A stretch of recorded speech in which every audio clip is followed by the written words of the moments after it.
Let's jump right into this explainer with a seriously bizarre medical mystery. I mean, could a tiny, simple tick bite actually permanently change your body's relationship with a cheeseburger?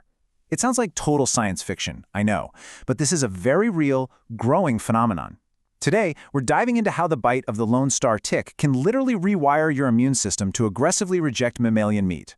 It's a fascinating and, well, kind of terrifying window into the unpredictable power of our immune system.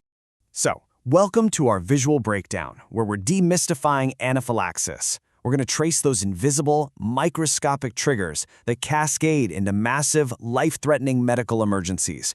We'll look at the classic pathways, sure, but we're also going to uncover some sneaky, new triggers that are completely rewriting medical textbooks.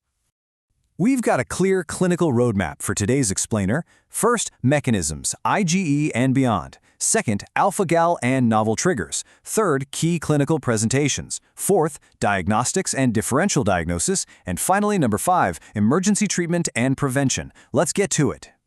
But before we get to the modern stuff, we really have to look back. Did you know the term anaphylaxis literally translates to anti-protection? It was coined way back in 1902 by Charles Richet and Paul Portier.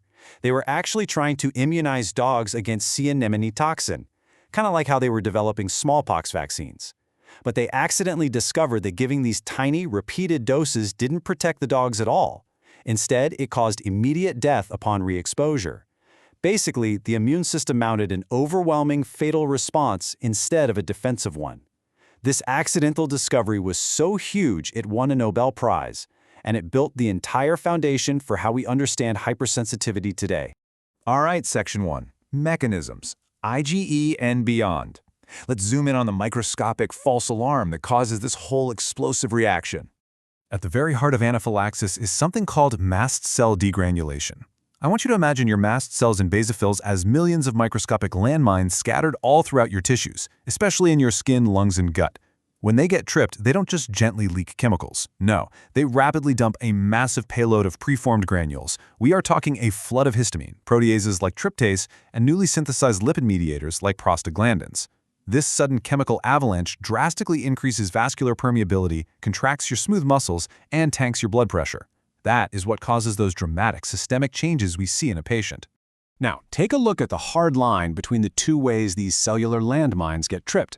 On the one hand, we have your classic IgE-mediated reactions. This requires prior sensitization, so your adaptive immune system has to have seen the allergen before, built specific IgE antibodies, and stuck them onto the mast cells. When the allergen comes back, it cross-links those antibodies and boom.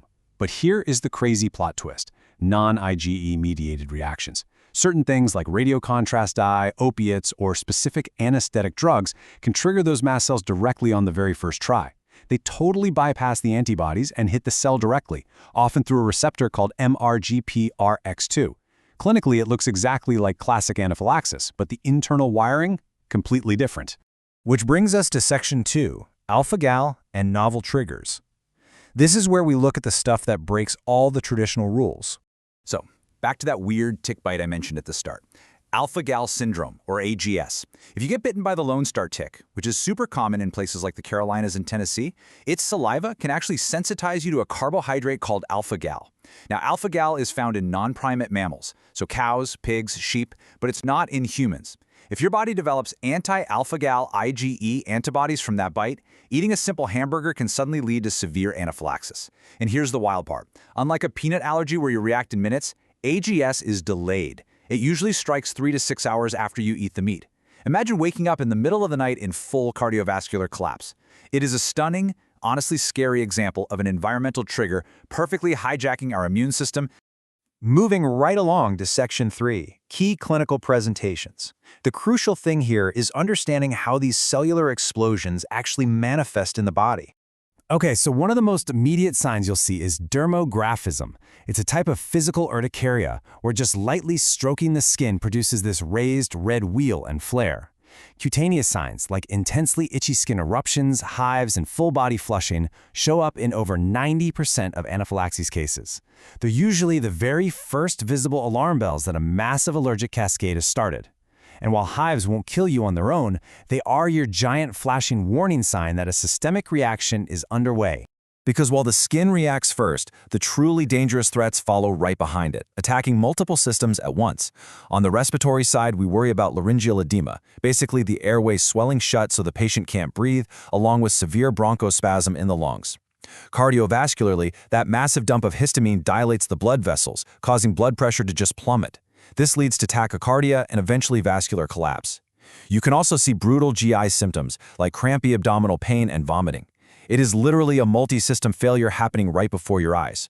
And here's something that catches a lot of people off guard. Anaphylaxis isn't always a one-and-done event. It can build into a biphasic threat. In up to 20% of cases, a patient can have severe symptoms, get treated, and seem totally fine. But this resolution can be incredibly deceptive. An hour or even several hours later, those severe symptoms can aggressively rebound without any new exposure to the allergen. This biphasic nature is exactly why patients treated for anaphylaxis absolutely have to be closely monitored for hours, even if they look perfectly fine at first glance. Let's jump into Section 4, Diagnostics and Differential Diagnosis. Because anaphylaxis mimics several other severe conditions, we have to play clinical detective, and fast. Not everything that looks like anaphylaxis actually is. Take a look at this table. Hereditary angioedema, for example, causes severe swelling, but it's driven by bradykinin, and you'll see decreased C4 levels. Other mimics include crazy blood pressure swings from pheochromocytoma. Or how about scumbroid poisoning? This is wild. It happens when you eat improperly stored fish, like tuna. Bacteria on the fish literally convert histamine into histamine. So when you eat it, you get a massive hit of histamine that causes flushing and hives. It looks exactly like an allergy. But since the histamine came from the fish and not your own mast cells, your blood tryptase levels will stay perfectly normal. So, how do we definitively prove the patient's mast cells were the actual culprit? We use this super memorable formula, 20% plus 2. Tryptase is an enzyme released by mast cells when they degranulate, and it peaks about an hour or so after the event. If a patient's serum tryptase level, drawn during the crisis, is 20% above their normal baseline, plus 2 nanograms per milliliter, boom. That officially confirms a massive mast cell activation event. It's our gold standard biomarker for locking down the diagnosis. Finally, Section 5, Emergency Treatment and Prevention. We've diagnosed the crisis, now we have to stop it in its tracks. And this number right here is arguably the most important takeaway of this entire explainer. 20. You have a critical 20-minute window from the onset of symptoms to give epinephrine, period. Failing to use epi within those first 20 minutes is consistently flagged in the medical literature as a major risk factor for fatal outcomes. Antihistamines and steroids? Sure, they have their place, but they act way too slowly. They will not save a life in acute anaphylaxis.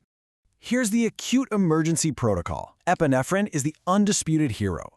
Giving 0.3 to 0.5 milliliters intramuscularly works incredibly fast because it hits both alpha and beta adrenergic receptors. It's a triple threat. It causes vasoconstriction to fix the crashing blood pressure, relaxes bronchial smooth muscles, open up the airways, and stops vascular leakage to halt the swelling. If the patient isn't turning around, we immediately move to aggressive IV fluids and vasopressors to fight cardiovascular collapse and push oxygen or even intubate if their airway is still swelling shut. But surviving that acute attack is just step one. Long-term management means strict avoidance and religiously carrying an autoinjector everywhere. We also need to check that baseline tryptase to make sure there's no underlying disorder like systemic mastocytosis. But what if the trigger is a life-saving chemotherapy drug or a crucial antibiotic? That is where advanced immunological protocols save the day. We can use rapid drug desensitization to basically trick the mast cells. We give microdoses of the drug over several hours, which safely depletes the cells without triggering a systemic explosion. It allows the patient to get the care they desperately need. We've covered the cellular landmines, the life-saving treatments, and the fascinating, terrifying ways our bodies can suddenly turn on us. But as our understanding of immunology keeps evolving, it really makes you wonder, with novel things like alpha-gal syndrome emerging from a simple tick bite out in the woods, what other microscopic triggers are waiting out there to completely rewrite the rules of our immune system?